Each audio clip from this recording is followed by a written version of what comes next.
So now what we're going to look at is how the service department cost allocation. So we've been looking at manufacturing like the last three chapters. We've been looking at first we looked at uh, job order costing, and then we looked at process costing, and we talked about it in the context of manufacturing. So now we're going to take a look at it in the context of a service type organization, because these same concepts, they can be applied to various different types of organizations. Okay. So Appendix 4B, Service Department Cost Allocations.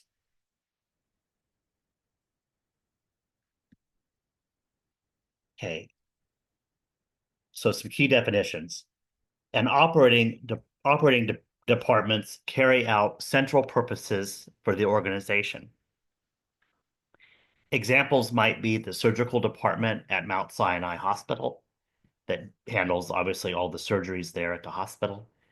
The geography department at the University of Washington that does all handles, teaches all of the geography courses within the college, or the production department at Mitsubishi that, works to make all of the automobiles. So those are all, in an organization you might have various different departments.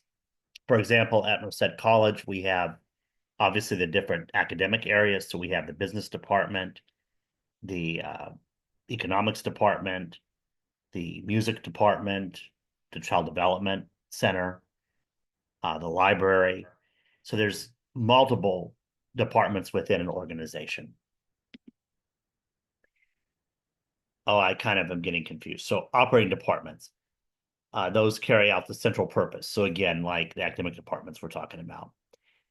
Service departments do not directly engage in operating activities. They provide services and assistance. So again, the cafeteria at a company, the accounting department at Macy's, the HR department at Walgreens, or the internal auditing department of Exxon. Those might be examples of service. So just remember, an operating department handles its central purpose. So for example, we looked at with a hospital, central thing is providing surgeries and healthcare. Or within a university, providing the actual classes, okay, of instruction.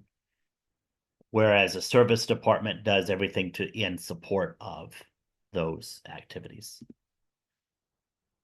So again, looking at this is that companies allocate service department costs to operating departments for various reasons, such as motivating and evaluating managerial performance, encouraging efficient use of service department resources, and calculating unit costs.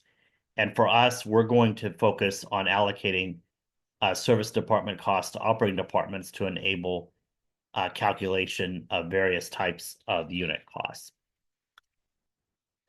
But just know that it's important, right? So for example, at the college, not so much with you, but my other students that take this class, and we're out at the state prisons, they use a different textbook that we actually print ourselves because it's the OpenStax accounting series. And that one, we're able legally to print it ourselves because they've given us permission for us to do that. And so an example of this might be for us within Rising Scholars, which is the prison education. Okay, we send the book to print services, and they print them, they bind them for us. There's obviously a cost associated with doing that. So the print services department would be a service department. They're providing a service not just to Rising Scholars, but they provide the service to all of the various offices on campus. They might be involved in printing your diplomas. They might be involved in printing any matter of materials for the institution. But one of the things that they do is they print some of the books for Rising Scholars. So they will charge our department, in this case, Rising Scholars, they will charge them for the work that they do. IT might do this if there's something specific that maybe one department needs IT work done. They may charge that department for it. So we see that. So just be aware of that, that in reality that happens. You might see that maybe in a car dealership where they uh, have to do work maybe for the car dealership on like one of the cars they haven't sold yet. They have to keep track of those costs. Okay. So two approaches for the allocation of service department costs to other departments are illustrated in this appendix that we're going to go over: the direct method and the step down method. Many service departments provide services to each other as well as to operating departments. Services provided between departments are known as interdepartmental or reciprocal services. Okay. So it's possible one department, one service department might do something for another area, possibly. So, for example, I don't know, but like at the college, we have the cafeteria and they provide, all our food service. Well, print services might have to print something for the cafeteria. So two service departments, they might work either reciprocal or probably on a reciprocal type basis. And then they bill each other for that. Okay. So the methods of allocation, the direct method. So the direct method is simpler than the step-down method because it ignores the services provided by a service department to other service departments. It allocates all costs directly to operating departments, bypassing the other service departments. So, for example, in what we see here, the service department being the cafeteria and custodial, we ignore that relationship. Obviously, one exists there, but we ignore that. But the cafeteria to machining, taking care of, meeting for those employees maybe, or custodial doing that, or custodial in the assembly department. Those are what we're concerned with. So let's look at this example. So assume that a company has two service departments, the cafeteria and custodial, and two operating departments, which would in this case would be machining and assembly. How much of the cafeteria and custodial costs should be allocated to each department? And that's what we're trying to figure out. So we see here statistics about the various departments. Well, let's take a look. So the machining department would be allocated 144,000 of the cafeteria department's costs as shown. Note that this allocation is based on the number of employees. And also the quantities of the allocation base attributed to the service departments are ignored. So we're just concerned about the number of employees. So if we look at this, if we go back, the machining department has 20 employees. So you would take the amount and then figure out how much of it to attribute to that number of employees. So their employees obviously eat in the cafeteria and use it. And you could do the same thing then for the assembly department. So they would be allocated 216. Because yeah, 20 and 30. All right. And I notice that the sum of the assembly department and a machining department comes up to the total, which is the 360. Now, next, we want to look at the custodial department. And for this, we would use the allocation base of the square feet. So you're using whatever is applicable to that. So custodial usually would be measured in square feet, whereas the cafeteria would be measured in the number of employees because the employees are going in there, they're eating, and drinking, what's in there. But and a lot of companies, a lot of your larger companies, I mean, not so much anything that I've experienced, or I don't know, any of you, if you're in the valley that you might experience, but if you go to work for a larger company or like a tech company, they will provide free meals and then soda and beverages, like that to their employees for free. So it makes sense, like for the cafeteria, to allocate to the different departments based on the number of employees. But custodial, you just base it on the number of square feet because there's a lot of different tasks that go into custodial. So it's easy just to base it just on square footage. And in the assembly department then would be allocated 60,000. And then just notice that if we add up what was allocated for both the machining and assembly department, that's going to come out to what the cost is for custodial. Now, what to include in the allocation base often it can be confusing. For example, if personnel department costs are allocated, on headcount, should the personnel department headcount and that of other service departments be included? While it doesn't seem to make much sense economically, the service departments must be excluded to avoid allocating costs back to the service department. So, for example, in this case with the cafeteria, obviously HR, which would be personnel, HR, accounting, all these other things that are not our main purpose of our organization, they still, like, they're going to go in there and eat in the cafeteria, but we're not doing that. We're only allocating to the actual operating departments that do that, and that's in this direct method.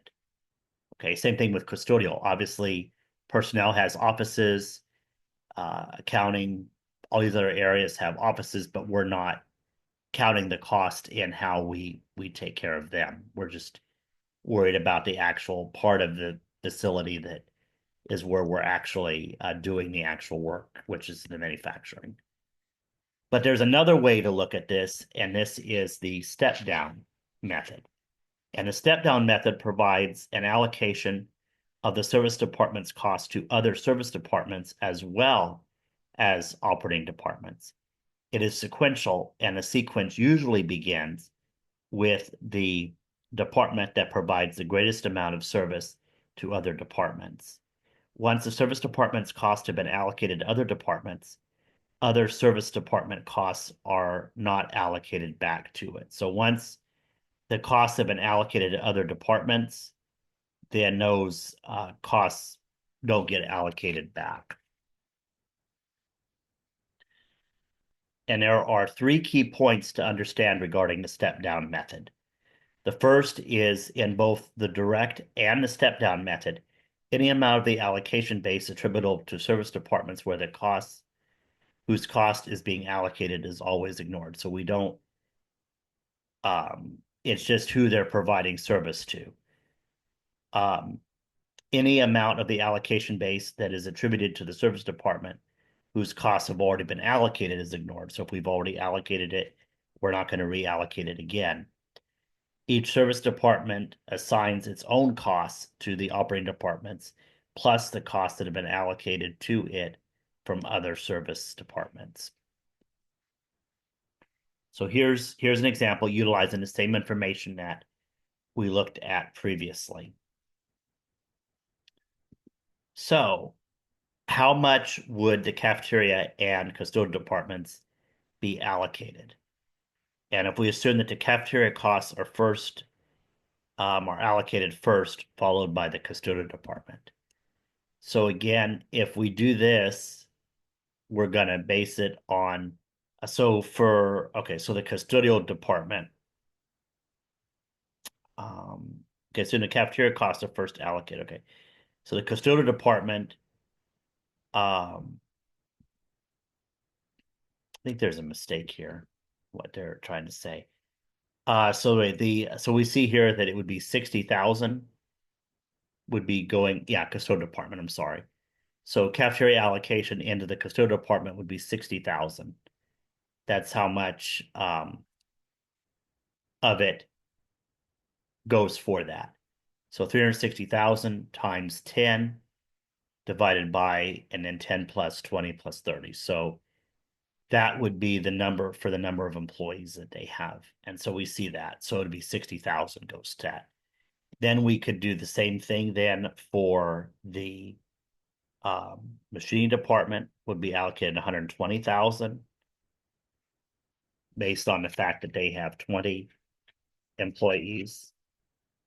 And then the machining and assembly departments are allocated as follows. And then the custodial department would allocate 150,000 in total cost. This amount includes the department's own cost of 90 plus the amount that was allocated from the cafeteria department that they service.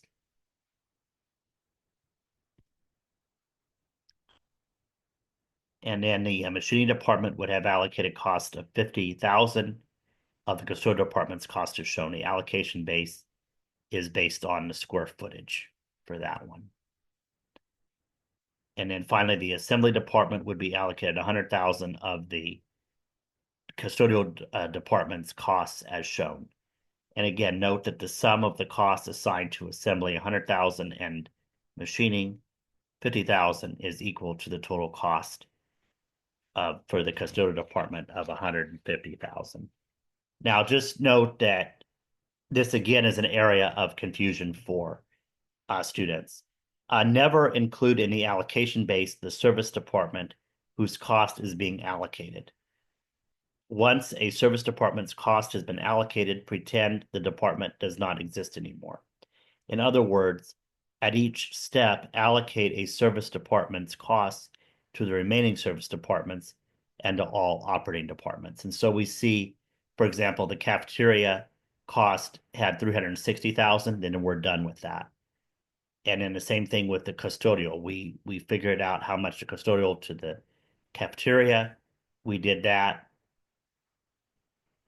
but we can allocate, the cafeteria costs to machining and assembly, and we can do the same thing with the custodial department to machining and assembly.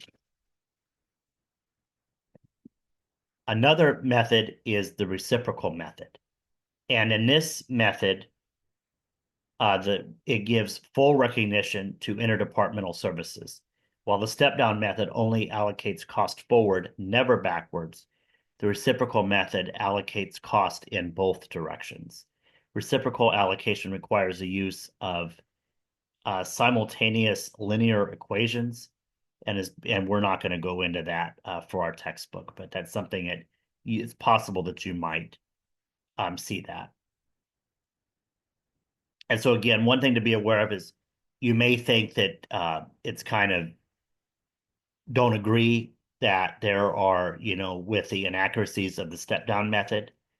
So again, how the reciprocal method works is if we wonder what would happen if every service department's costs were allocated to all of the service departments, including itself as appropriate.